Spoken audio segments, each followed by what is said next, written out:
साथियों, चैनल हिंदी विषय एवं साहित्य में आप सभी का पुनः हार्दिक अभिनंदन है। जैसा कि आप सभी जानते हैं, अपने इस चैनल पे तैयारी करते हैं हम हिंदी की उच्च स्तरीय प्रतियोगी परीक्षाओं की, और उसी क्रम में हम सॉल्व कर रहे हैं उत्तर प्रदेश प्रवक्ता भर्ती के पुराने पेपर।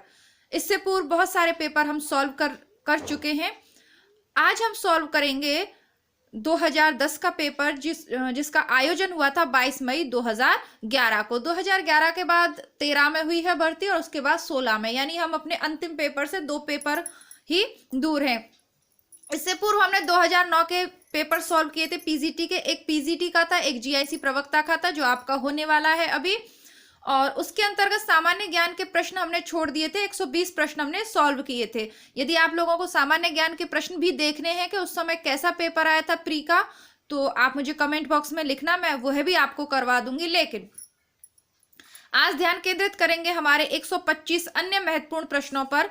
और आप किसी भी राज्य से प्रतियोगी परीक्षा अर्थात शिक्षक भर्ती की तैयारी कर रहे हो अथवा असिस्टेंट प्रोफेसर या नेट परीक्षा की तैयारी कर रहे हो, यह प्रश्न आपके लिए समान रूप से उपयोगी है। हाँ, जो संस्कृत के कुछ 8 से लेके 10 प्रश्न हैं, वह सिर्फ उत्तर प्रदेश वाले विद्यार्थियों को ही याद करने हैं। बाकी सभी प्रश्न सभी के लिए समान हैं। बीच बीच में और बहुत सारी बातें करेंगे, वीडियो को पूरा देखना है आपको। और जो विद्यार्थी इन वीडियोस को दूसरी बार देख रहे हैं, उन्हें वो इसे अपने मूल्यांकन पत्र के तौर पर सॉल्व करिए कि कितना आपको हिंदी साहित्य का इतिहास आपका तैयार है। बहुत सी परीक्षाओं की तिथि घोषित हो चुकी है और बहुत सी नई परीक्षाओं के फॉर्म आने की तैयारी है। इस माह के अंत तक आपको बहुत सारी शिक्षक भर्ती परीक्षाओं के, इस माह के अंत तक तो नहीं, अगला माह जो आ रहा है अपना, तो उसके अंतर्गत बहुत सारी शिक्षक भर्ती परीक्षाओं के विभिन्न राज्यों से फॉर्म भरने की निकलने की संभावना है। आइए शुरू करते हैं पेपर। कुछ सरल से मुहावरे हैं जो बार बार दोहराए जा रहे हैं, और बहुत सारी परीक्षा से संबंधित, विशेषतः आरपीएससी असिस्टेंट प्रोफेसर भर्ती परीक्षा से संबंधित कुछ बातें करेंगे, लेकिन वीडियो के मध्य में वो बातें हम करते रहेंगे। जहां हमें एक थोड़े से काफी सारे प्रश्न करने के बाद जब थोड़े से हमें इंटरवल की जरूरत है, तो वहां हम वो प्रश्न सॉल्व करेंगे। पहला प्रश्न देखते हैं, घी के दिए जलाना। उत्तर है खुशियां मनाना। जहां आवश्यक नहीं है, आप सभी जानते हैं यदि मेरे साथ पेपर सॉल्व कर रहे हैं, कि जहां आवश्यक है मैं ऑप्शंस वहीं पढ़ूंगी। जो बिल्कुल सरल से प्रश्न है और जिनके बाकी के 3 ऑप्शन से कोई प्रश्न नहीं बनता, वो हम सिर्फ प्रश्न और उत्तर यानी वन लाइनर के रूप में सॉल्व करते हैं। सोने में सुगंध मुहावरा का अर्थ है सुंदर वस्तु में और गुण होना। कहते हैं ना, सोने पे सुहागा, ऐसे भी बोलते हैं इसी को। आंख का अंधा गांठ का पूरा, इसका है मूर्ख धनी, धनवान व्यक्ति किंतु वह मूर्ख हो। तत्सम शब्द कौन सा है? तत्सम अर्थात जिसमें संस्कृत का शब्द कौन सा है? मेघ। सूची 1 को सूची 2 से सुमेलित करना है। अब यह जो प्रश्न है आपके, यह नेट परीक्षा में भी पूछे जाते हैं और असिस्टेंट प्रोफेसर भर्ती परीक्षा में भी पूछे जाते हैं। खचाखच कैसा शब्द है? आज तो खचाखच भरी बस थी। देशज। मुरलीधर योग रूढ़ शब्द है। क्यों? क्योंकि यह मुरलीधर आप किसको बोलते हैं? अब आप और मैं मुरली बजा लेंगे तो कोई हमें मुरलीधर नहीं बोल देगा। किसके लिए प्रयुक्त होता है? कृष्ण के लिए। टिकट घर संकर शब्द है। टिकट अंग्रेजी का है, घर हिंदी का, तो टिकट घर, रेलगाड़ी, ये सभी कैसे शब्द हैं? संकर शब्द हैं। सांप, सांप तद्भव है, अपना तत्सम होगा सर्प, और सर्प का हिंदी रूप क्या हो जाता है? सांप, उसे तद्भव के अंदर करेंगे। अब जैसा कि आप पुराने पेपर सॉल्व कर रहे हैं, तो यह देख रहे होंगे भरत मुनि से संबंधित 1 से 2 प्रश्न पूछे जाएंगे। पहले तो उन्होंने गुणों की संख्या कितनी मानी है? वह 10 है। इसके अलावा भरत मुनि ने जो सूत्र दिया था, उसके 4 व्याख्याकार हुए हैं। भट्टलोलट और अभिनव भट्ट हैं, भट्टलोलट हैं, शंकुट हैं, भट्टलोलट, भट्टनायक, शंकुक और अभिनव गुप्त। तो ये 4 उसके व्याख्याकार हुए, और इन चारों ने कौन कौन सा मत दिया है, इसको क्रमानुसार लगाने के लिए भी पूछा जाएगा, और इनके मत भी पूछे जाते हैं। पूर्व के पेपर में सॉल्व कर आए हैं तो आपको याद होगा। भट्टलोलट द्वारा उत्पादित मत कौन सा है? उत्पत्तिवाद का, है ना। इसकी ट्रिक भी नेट परीक्षा के पेपर सॉल्व करते समय मैंने बताई थी। लोलट या लाला होता है ना, उत्पत्तिवाद कुछ बताया था ऐसे ही, नंद घर ललना जायो है, ऐसे करके बहुत सारे भजन है। लाला उत्पत्ति हो रही है, यानी लड़के की उत्पत्ति हुई या लाला की उत्पत्ति हुई तो भाट नहीं आते क्या? भट्ट लोलट उत्पत्ति जब आते नहीं है, भाट वगैरह गाना गाने खुशियां मनाने नहीं आते? जब लल्लन लाला घर पे होता है तो आते हैं ना, मांगने करने वाले भी आते हैं। तो बस इस तरीके से लगा लीजिएगा। बाकी मैं आपको ये जब करवाऊंगी तो और ट्रिक बता दूंगी, और पुराने पेपर सॉल्व करें तो ट्रिक की आवश्यकता नहीं होगी, याद हो जाएगा आपको। शांत रस का स्थायी भाव है निर्वेद। संचारी भावों की संख्या मानी गई है 33। रीति संप्रदाय के प्रवर्तक आचार्य हैं वामन। ये सभी प्रश्न पुराने पेपर से पूछे गए हैं, इसलिए यहां पर व्याख्या मैं नहीं करूंगी। ज्यो ज्यो पटु झटकती हटती हंसती नचावती नैन, त्यों त्यों निपट उदार हूं फगुआ देत वनेना। वाचिक अनुभाव कौन सा अनुभाव है? हंस रही है, नैनों को नचा रही है, हट कर रही है, अपने वस्त्रों को झड़क रही है, तो कायिक अनुभाव है। साफ साफ पता चल रहा है कि ये मानसिक अनुभाव तो नहीं, क्योंकि उसके मन के विचार ये नहीं है, कुछ बोल भी नहीं रही है, तो वाचिक अनुभाव भी नहीं हो सकता। सात्विकता का तो यहाँ भाव है ही नहीं, कायिक अनुभाव है। अपने शरीर के द्वारा, काया के द्वारा, अपनी काया के द्वारा ये प्रक्रिया या ये जो प्रकरण है ये किया जा रहा है। ये जो तमाम तरीके के यहाँ पे संकेत हैं ये दिए जा रहे हैं, तो ये कायिक अनुभाव है। ठीक है, बहुत सारी चीजें अगर आप ध्यान पूर्वक पेपर पढ़ेंगे, आपको नहीं आता है, आपने ये विभाव अनुभाव नहीं पढ़े, लेकिन कुछ चीजें बिल्कुल समझ में आ ही जाती हैं कि ये सब कुछ शरीर के द्वारा हो रहा है, काया के द्वारा हो रहा है, तो कायिक अनुभाव होगा। प्रभु जी तुम चंदन हम पानी, जो कि अंग अंग बात समानी, सभी जानते हैं, रैदास की प्रसिद्ध पंक्तियां हैं। ठीक है, और मेरे साथ यह पेपर सॉल्व करिए। किसी भी प्रश्न पर आपको संशय हो तो उसको आप कमेंट बॉक्स में अवश्य लिखें। वीडियोस को मैं कहती नहीं हूं, तो मैं सोचती हूं कि अब आप सभी लोग इतने समझदार हैं। ऐसा नहीं है कि सिर्फ मेरे साथ ही पढ़ रहे हैं, बहुत सारी जगह आप पढ़ते हैं। तो वीडियोस अगर आपके लिए हेल्पफुल है तो उसको लाइक कर दीजिएगा। कमियां लगे तो कमेंट बॉक्स में कमेंट करके बताएं, लेकिन अगर कोई कमी नहीं लगे तो इतना आप करिए, वीडियो को लाइक जरूर कर दीजिए। लाइक करने में परेशानी होती है तो कोई बात नहीं, अपने मित्रों को शेयर जरूर कीजिए। आपके साथ आपके विभिन्न मित्र तैयारी कर रहे होंगे घर से, और तो उनको आप ये वीडियोस जरूर शेयर कीजिए। आप कोचिंग संस्थान में यदि कोचिंग ले रहे हैं तो अपने अन्य मित्रों को भी इस चैनल से जोड़ने का प्रयास कीजिए, ताकि हमारा भी परिवार थोड़ा सा बड़ा हो, थोड़ा सा उत्साहवर्धन हो और बेहतरीन विषय सामग्री में आपके समक्ष लेके आ पाऊं। आइए आगे देखते हैं। रज्जब अली खां के गुरु कौन थे? दादू दयाल। प्रसिद्ध पंक्तियां हैं, नेट की परीक्षा के लिए हैं, मैं बता देती हूँ। दादू दयाल और रज्जब की कहानी भी मैंने भी आपको सुनाई थी। प्रिय शिष्य थे और इनको दादू से कुछ थोड़े दिन के लिए दादू दयाल से दूर गए और शादी का इरादा इन्होंने कर लिया। और जब इनको दूल्हे के भेष में ये दादू से आशीर्वाद लेने पहुंचे या मार्ग में दादू दयाल मिल गए, तब एक पंक्ति है, रज्जब तूने किया गज्जब, सिर पर बांधी मोर, आए थे हरि भजन को और नरक में कर ली ठौर। तो इस पंक्ति के माध्यम से आपको रज्जब और दादू का संबंध याद रहे, इसलिए सुना दी है। और अगर पंक्ति पूछ ले तो भी सही उत्तर दे दीजिएगा। आगे बढ़ते हैं। शुद्धाद्वैत दर्शन के प्रवर्तक कौन हैं? शुद्धाद्वैत दर्शन के प्रवर्तक हैं विष्णु स्वामी। ठीक है, आगे बढ़ते हैं। कृष्ण ग्रंथावली के रचयिता कौन है? तो इसके रचयिता हैं तुलसीदास।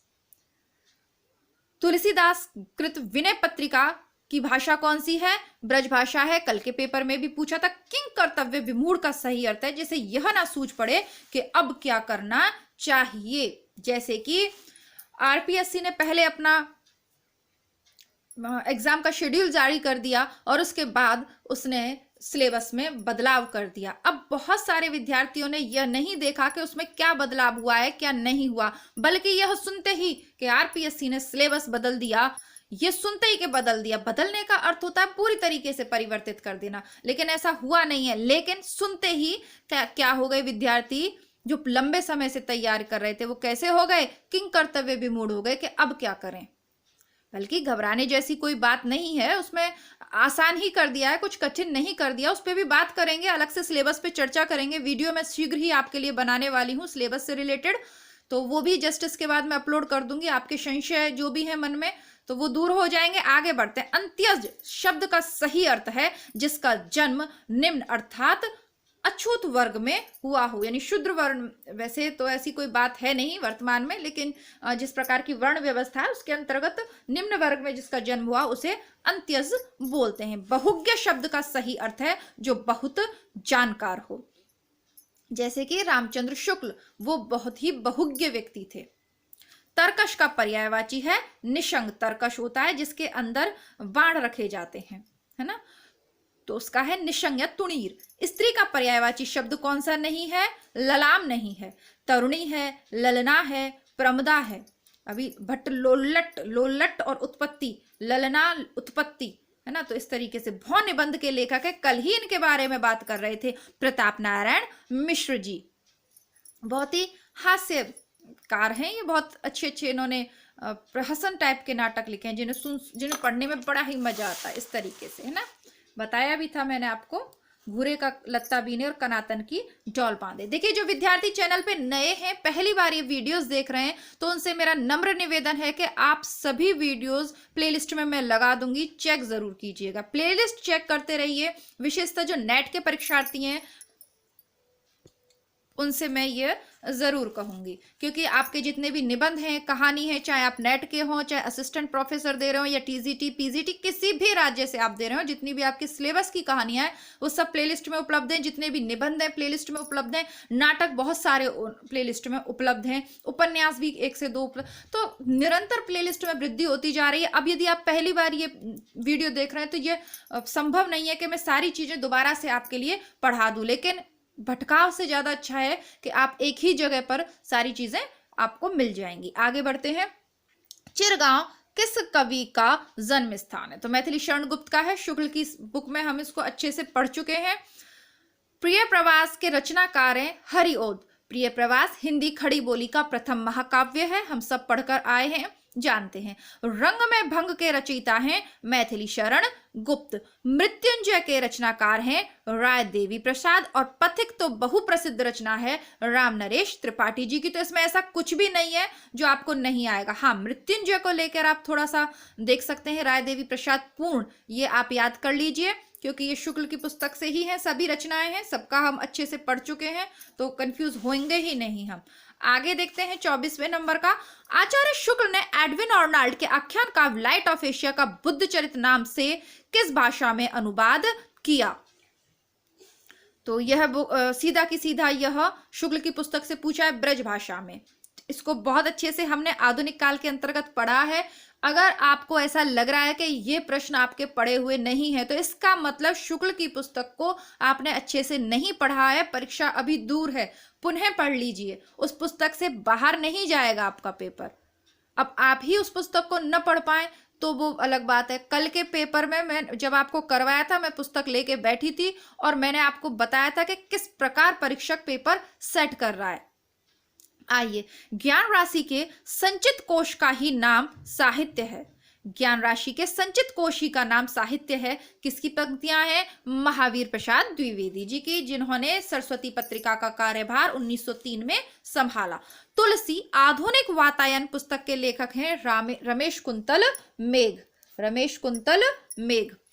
मारेसी मोहे कुठाम एवं कछुआ धर्म निबंध के लेखक हैं चंद्रधर शर्मा गुलेरी। ये सब प्रश्न वही हैं जो नेट की परीक्षा में रिपीट हो रहे हैं। मिलन का नाम मतलब मैं विरह में चिर हूं, महादेवी वर्मा के अलावा ये कौन कह सकता है ना। आधुनिक युग की मीरा महादेवी वर्मा। क्वानन नदी काव्य संग्रह के रचयिता सर्वेश्वर दयाल सक्सेना। मंगरेश डबराल की रचना है पहाड़ पर लालटेन।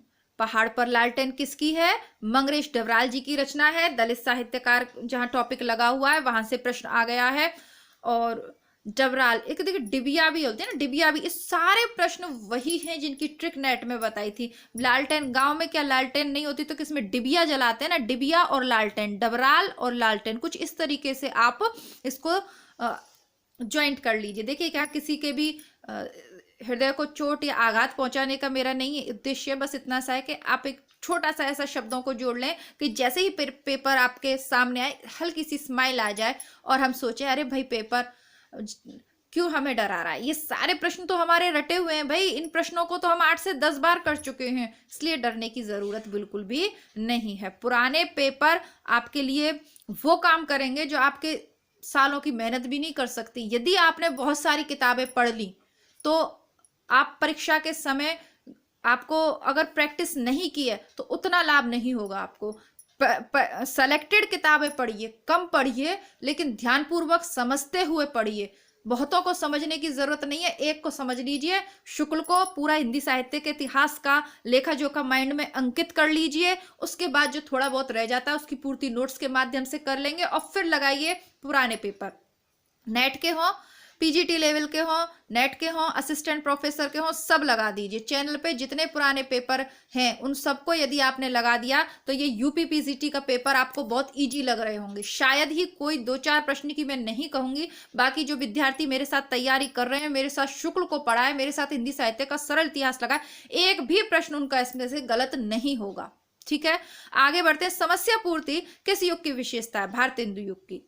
बहुत अच्छे से इस पे डिटेल वीडियोस बने हुए हैं और समझा है तो इसमें गलती की संभावना है ही नहीं। ठीक है जी। और जब मैं एक गृहिणी होकर मुझे इन प्रश्नों के उत्तर आ सकते हैं तो आप तो विद्यार्थी हैं ना, आप तो तैयारी कर रहे हैं, आप तो इससे जुड़े हुए हैं। मैं तो एक सामान्य सी गृहिणी हूँ, उसके बावजूद भी मुझे इन प्रश्नों के उत्तर याद है। तो फिर आप तो विद्यार्थी हैं ना, तो आपको तो समय तैयारी कर रहे हैं इस समय, तो फिर आने ही चाहिए। ठीक है, मैं बल्कि गलत हो सकती हूँ, बल्कि अब आपकी स्थिति होनी चाहिए कि यदि मैं एक भी गलत शब्द बोलूं तो, क्योंकि शुक्ल मैंने आपको पूरा समझाया है, अब यदि मैं गलत बोलती हूँ तो कमेंट बॉक्स में तुरंत आपको कमेंट करना है कि मैम ये बात आपने गलत बता दी। अब यदि आप ऐसा करते हैं तो मुझे लगेगा कि हाँ आप मेरे चैनल से तैयारी कर रहे हैं। ठीक है, बाकी तो आप लोगों की इच्छा। नवगीत दशक 1, 2, 3 का संपादक कौन थे? शंभुनाथ सिंह। ये शुक्ल की पुस्तक के सीधे सीधे पूछे हुए प्रश्न हैं, कहीं नहीं मिलेंगे।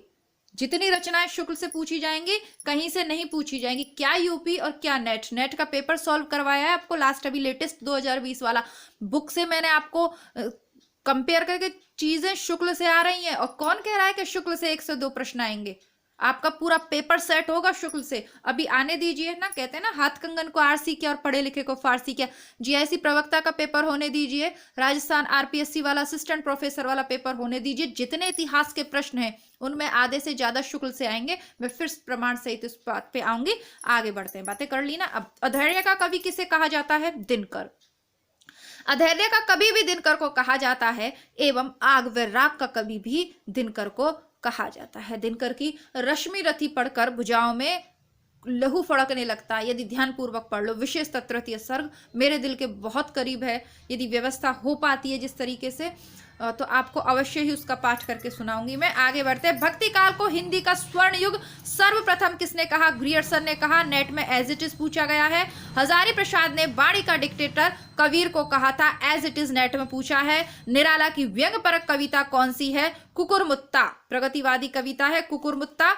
और राम की शक्ति पूजा नेट के सिलेबस में भी है, असिस्टेंट प्रोफेसर के में भी है। वैसे ये चारों रचनाएं निराला की है, लेकिन व्यंग परक रचना है कुकुरमुत्ता, जिसमें वो गुलाब को संबोधित करके कहते हैं सुनबे गुलाब, सुनबे गुलाब। अब कल वाले पेपर में सुनबे गुलाब लाइन थी, आज कुकुरमुत्ता को पूछ लिया।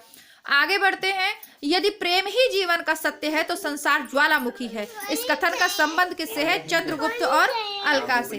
चंद्रगुप्त और अलका से इसका संबंध है। यानी जयशंकर प्रसाद के नाटक चंद्रगुप्त से यह प्रश्न पूछा गया। कालिदास ने सुलभ कोपो महर्षि किसे कहा है? सुलभ कोपो महर्षि किसको कहा जाता है? सबसे ज्यादा गुस्सा कौन करते हैं? दुर्वासा ऋषि।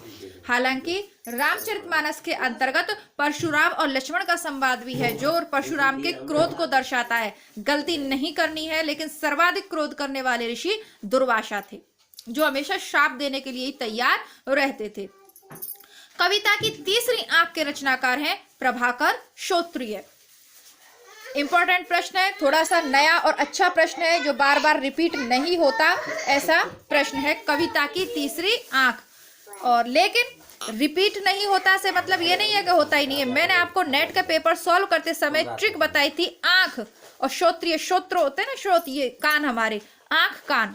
ठीक है, 3 आंख, 3 आंख, कविता की 3 आंख। श्रोत्रिय, श्रोत्रिय जहां पे आ जाएगा कान और आंख, इस तरीके से संबंध लगा के कर लीजिएगा। नेट के पेपर करवाते समय सारे प्रश्न करवा चुकी हूँ, और ये बार बार इसलिए कह रही हूँ कि आपको दिमाग से ये चीज निकल जाए कि यदि हम पीजीटी की तैयारी कर रहे हैं तो नेट के पेपर हमारे किस काम के।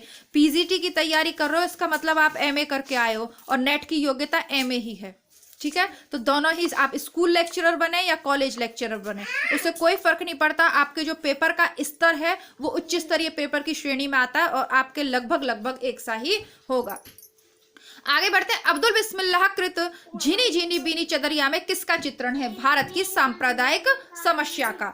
निम्नलिखित में से यथाविधि का सही समास होगा अव्ययीभाव, यथा प्रस्तावित, यथा विधि, यथानुसार। तो ये सब है। रस निरूपण के प्रथम व्याख्याता कौन थे? भरत मुनि थे। रस निरूपण के प्रथम व्याख्याता भरत मुनि थे।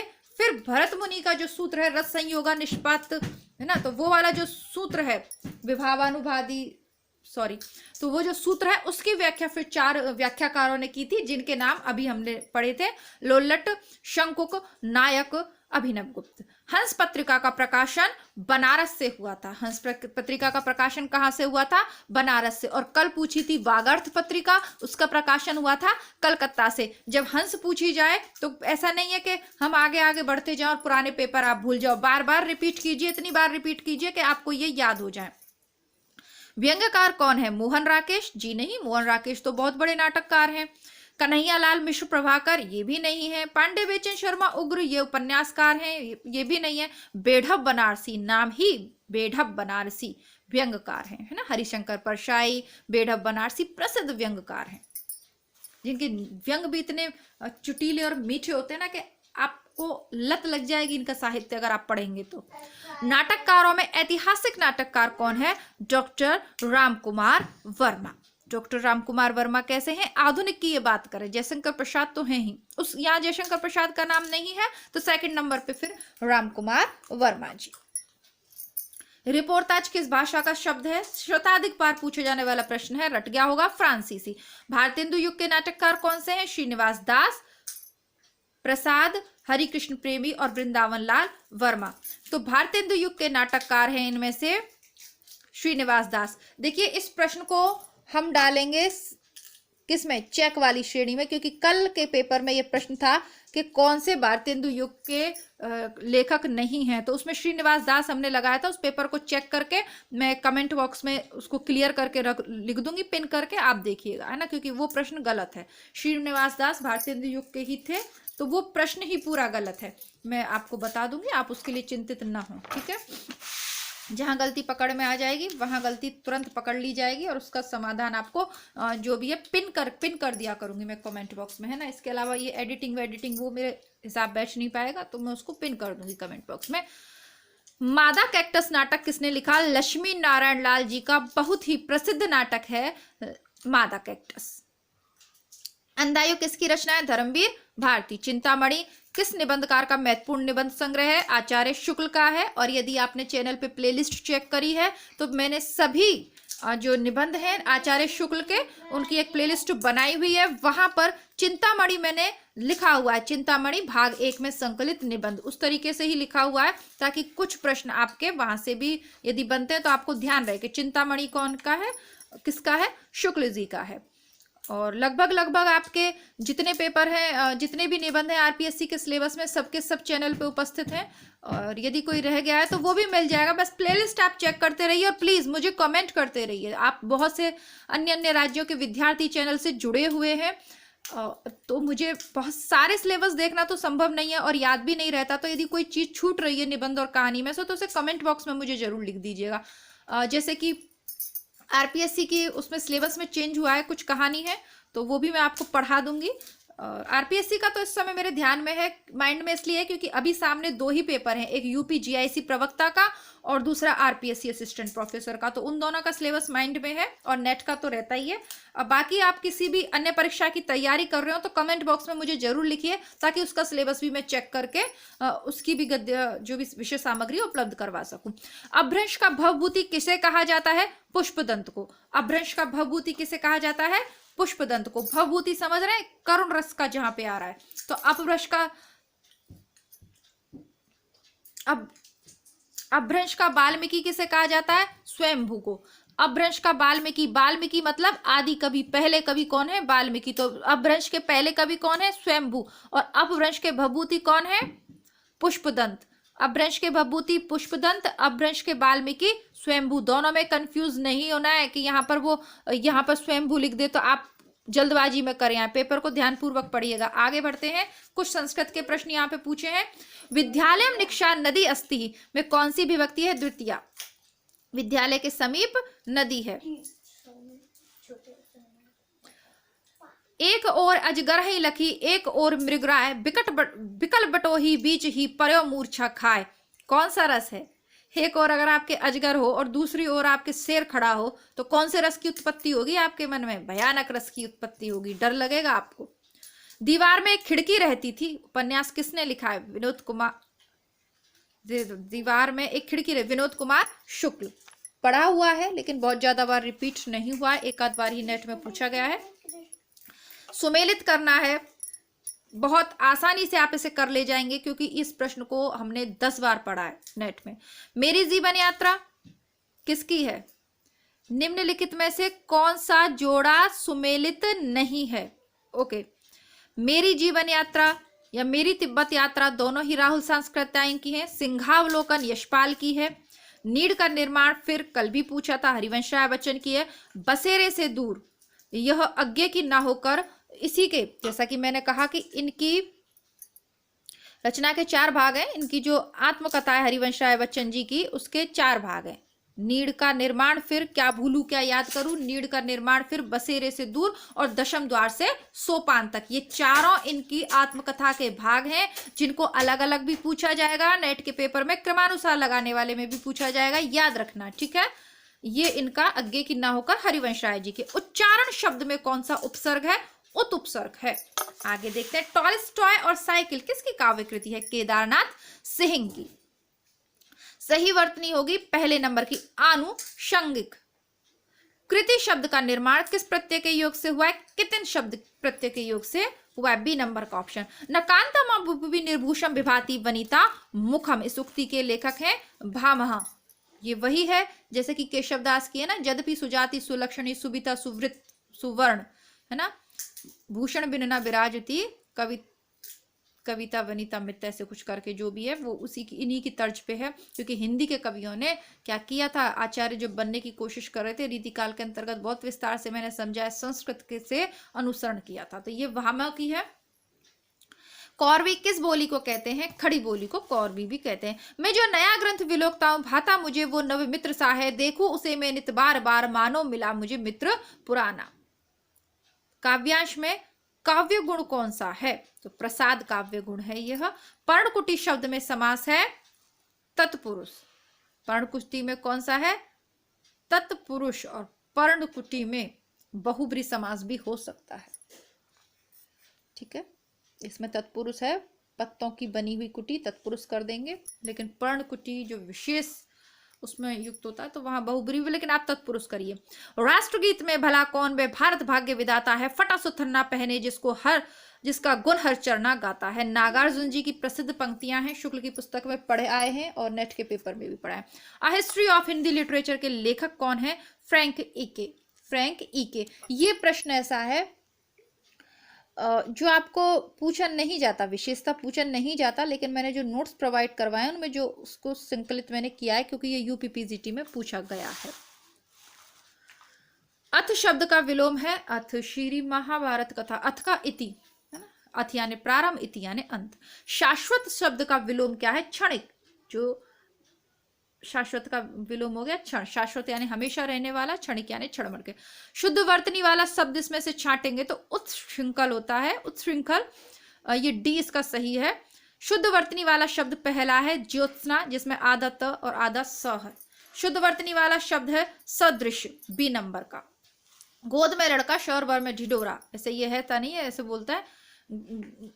बगल में छोरा, गांव में ढिढोरा, अपनी सामान्य भाषा में तो ऐसे ही बोला जाता। गोद में लड़का कौन बोलता है, सीधे से ऐसे ही बोलते हैं, गांव में बगल में छोरा, गांव में ढिढोरा।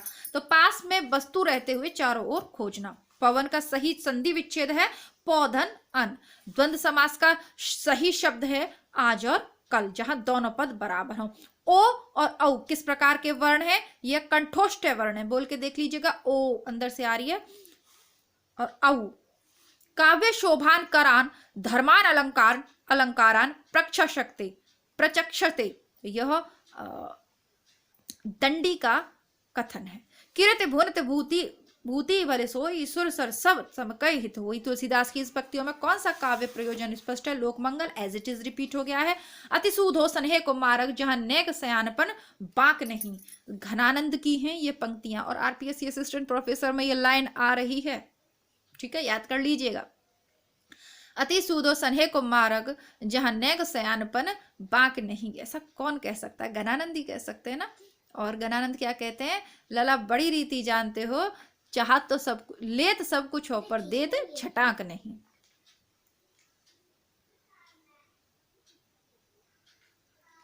सरहपात को हिंदी का प्रथम कवि राहुल सांस्कृत्यायन जी ने माना है। अब्दुल रहमान कृत संदेश राष्ट्र क्या है? एक खंड काव्य है। आल्हा और उदल नामक दो वीर सरदारों की वीरता पूर्वक लड़ाइयों का वर्णन मिलता है परमाल रासों में। इसे उत्तर प्रदेश में आला खंड के नाम से भी जाना जाता है। आल्हा एक वर्षा ऋतु में गाए जाने वाला काव्य है। ये सभी प्रश्न इससे बनते हैं, यहां मैंने बता दिए हैं। राम रक्षा स्रोत रचना के लेखक हैं रामानंद जी। सुजान विनोद के रचयिता हैं देव। चिंतामणि द्वारा रचित प्रबंध काव्य है कृष्णचरित। हिंदी का पहला समाचार उद्दंत मार्तंड कब प्रकाशित हुआ था? 1826। दिनकर की काव्य रचना कौन सी नहीं है? त्रिधारा नहीं है। हुंकार, कुरुक्षेत्र और उर्वशी है, त्रिधारा नहीं है। साहित्यालोचना कृति के रचनाकार हैं श्याम सुंदर दास, प्रसिद्ध आलोचक हुए हैं। कल भी इनसे प्रश्न पूछा गया था, कल के पेपर में, कल से तात्पर्य कल के पेपर में। जयशंकर प्रसाद द्वारा रचित गीति नाट्य कौन सा है? करुणालय। इस प्रश्न को घुमाकर यह पूछा जाता है कि करुणालय किस प्रकार का विधा है, तो गीति नाट्य है। प्रेमचंद द्वारा उर्दू भाषा में लिखा गया उपन्यास बाजारे हुस्न का हिंदी रूपांतरण कौन सा है? सेवा सदन। इन सब का हमने पढ़ा था और नेट पे मैंने आपको ऐसे लिखकर बताया था सबका, है ना। तो सेवा सदन, बाजारे हुस्न का। रंगमंच पर पर्दे के पीछे का स्थान क्या कहा जाता है? नेपथ्य। प्लाट का मोर्चा शमशेर बहादुर सिंह द्वारा कृत क्या है? रिपोर्ट आ जाए प्लॉट का मोर्चा। काला जल उपन्यास के लेखक है शानी।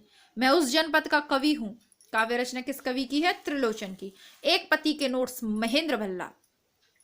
आलावार भक्तों की संख्या कितनी मानी गई है? 12। नाथों की संख्या 9।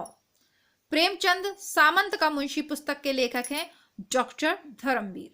सदल मिश्र की भाषा की विशेषता है पूर्वीपन। ये प्रश्न जो है ना, ये आपके शुक्ल की पुस्तक में से आप अगर नहीं पढ़ी है तो ये किसी गाइड या कोई कोचिंग संस्थान का नोट्स आपको ये नहीं करवा पाएंगे। अंधेरे में कविता किसने लिखी है? मुक्तिबोध जी ने लिखी है। और अंधेरे में कविता आपके आरपीएससी असिस्टेंट प्रोफेसर के सिलेबस में लगा दी है, तो नेट दीजिए या असिस्टेंट, अंधेरे में पढ़नी पड़ेगी। अच्छी बात यह है कि आपको इसको पढ़ने के लिए बुक नहीं खरीदनी है। चैनल पे प्लेलिस्ट बनी हुई है, इसके 2 भाग हैं, शायद 2 या 2 ही भागों में करवाई है, तो उसको वहां से चेक कर लीजिएगा। पढ़ जरूर लीजिएगा, छोड़कर मत जाइएगा आप। ऐसा ना हो कि आप मेरी मेहनत भी बर्बाद कर दें। मैं पढ़ा रही हूँ आपको और आप पढ़ के ही नहीं जाएं और प्रश्न आ जाए अंधेरे में से, और फिर प्रॉब्लम हो आपको भी और मुझे भी। प्रयोगवादी कवियों की रचनाएं किस सप्तक में संग्रहित हैं? तार सप्तक में, यानी कि पहला। इस चीज पे भी मैं आपको बता चुकी हूँ। यदि पहला दूसरा नहीं लिखा है तो पहला मतलब तार सप्तक का मतलब ही पहला तार सप्तक है। उज्जवल नीलमणि किसका ग्रंथ है? रूप गोस्वामी जी का है। रूपकों का बादशाह किसे कहा जाता है? तुलसीदास को कहा जाता है। सूफी प्रेमाख्यानक रचनाओं की भाषा कौन सी होती है? अवधी होती है। पद्मावत को याद कर लीजिएगा। नाथ पंथ के प्रणेता कौन थे? गोरखनाथ। नाथ पंथ के प्रवर्तक वैसे चलो गोरखनाथ है ना। अद्भुत रस का स्थायी भाव क्या है? विस्मय। दलित साहित्य का सौंदर्य शास्त्र पुस्तक किसने लिखी है? ओम प्रकाश वाल्मीकि ने। और इनकी आत्मकथा है झूठन, जो पूछी जाती है बार बार। कंधा का तत्सम है स्कंद। स्कंद गुप्त है ना, स्कंद है। रेखाएं बोल उठी देवेंद्र सत्यार्थी की। रेखाएं क्या बोल उठी? सत्य बोल उठी। साधना गद्य काव्य किसने लिखा है? राय कृष्ण दास जी ने लिखा है। डॉक्टर नामवर सिंह की पुस्तक दूसरी परंपरा की खोज किस पर केंद्रित है? हजारी प्रसाद द्विवेदी जी पे। दूसरी परंपरा की खोज किस पे? हजारी प्रसाद द्विवेदी जी पर। एक निबंध आपने पढ़ा था ना नामवर सिंह का, सभ्यता, और पढ़ा है ना नेट के पाठ्यक्रम में, तो आप इसको भी अच्छे से कर लेंगे। नामवर सिंह के गुरु हैं हजारी प्रसाद द्विवेदी जी। अशोक के फूल तो पढ़ा ही है ना, तो भी कर ले जाओगे इस प्रश्न को। आपका बंटी उपन्यास किसने लिखा है? मनु भंडारी जी ने लिखा है। ठीक है, और चैनल पे उपलब्ध है, पूरा पढ़ लीजिएगा। आपके सिलेबस में नहीं है तो आप इसको छुट्टियों में पढ़ लीजिएगा, बस पढ़ जरूर लीजिएगा और इसको शेयर कीजिएगा, बहुत ज्यादा शेयर कीजिएगा। आपका बंटी उपन्यास की आवश्यकता वर्तमान युग में सबको बहुत ज्यादा शेयर कीजिएगा। नई कहानी आंदोलन के प्रमुख कहानीकार कौन कौन है? मोहन राकेश है, इनकी एक 3 लोग हैं, त्रिवेणी इनकी कही जाती है, मोहन राकेश, कमलेश्वर प्लस राजेंद्र यादव। ये नई कहानी के आंदोलन करता है। राजेंद्र यादव कौन है? मनु भंडारी के पति हैं। और ये कौन है? मनु भंडारी प्लस राजेंद्र यादव, दोनों ने मिलकर क्या लिखा है? 1 इंच मुस्कान। कल के पेपर में था। सारे प्रश्न यही क्लियर हो गए हैं। उपमा, पद लालित्य और अर्थ गौरव की दृष्टि से एक साथ तीनों गुणों से युक्त कौन सा संस्कृत कवि प्रसिद्ध है? तो ये माघ। उपमा कालिदासस्य भारवी अर्थ गौरव और उपमा कालिदासस्य भारवी अर्थ गौरवम दंडी पद लालित्यम माघे संति त्रयो गुणा। तो माघ के अंतर्गत माघ कवि की रचना में 3 गुण मिलते हैं, तो ये सही उत्तर होगा माघे। मैंने स्मृति के दीप जलाए रामनाथ सुमन। ये कल भी पूछा था, कल से मतलब रिपीट हो रहा है। नाक का मोती अधर की कांति से बीज दाड़िम समझकर भ्रांति से देख कर सहसा हुआ सुख मौन है, सोचता यह अन्य सुख वह कौन है? भ्रांतिमान अलंकार का उदाहरण है।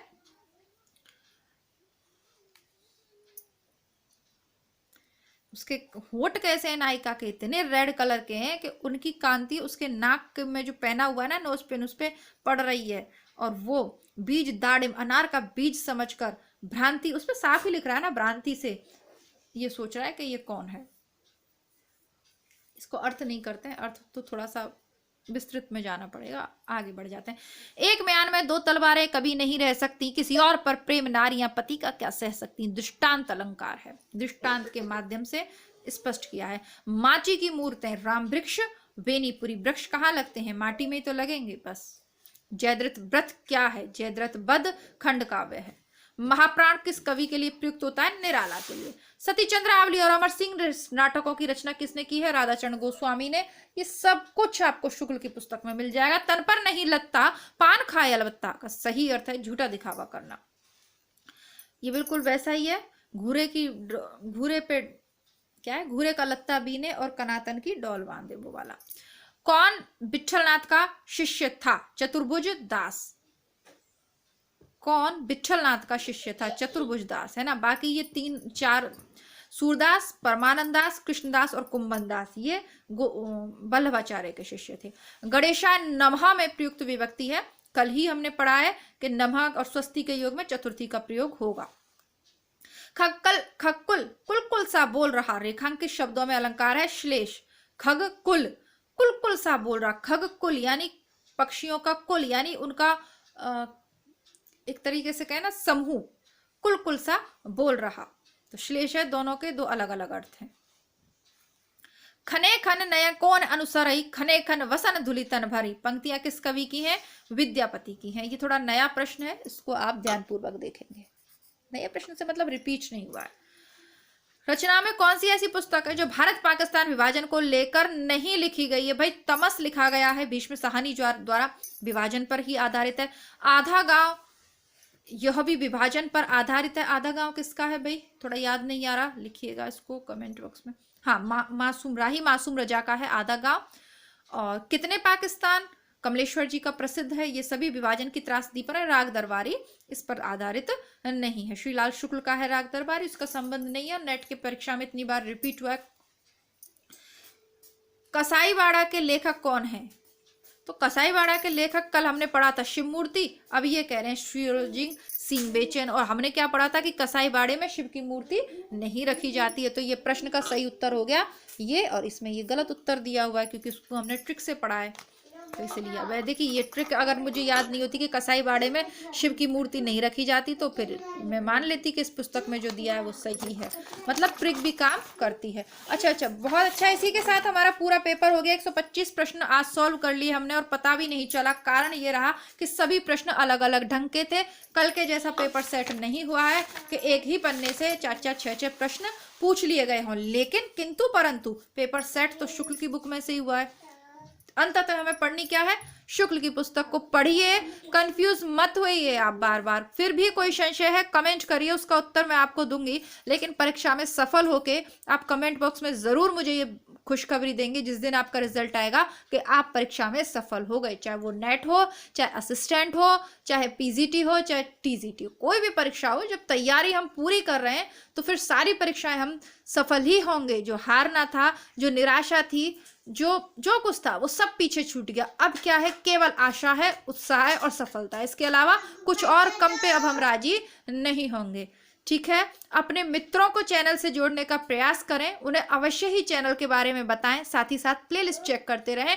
कल मिलती हूँ, तब तक के लिए नमस्कार, धन्यवाद, जय हिंद। सभी बच्चों नमस्ते बोलो। नमस्ते।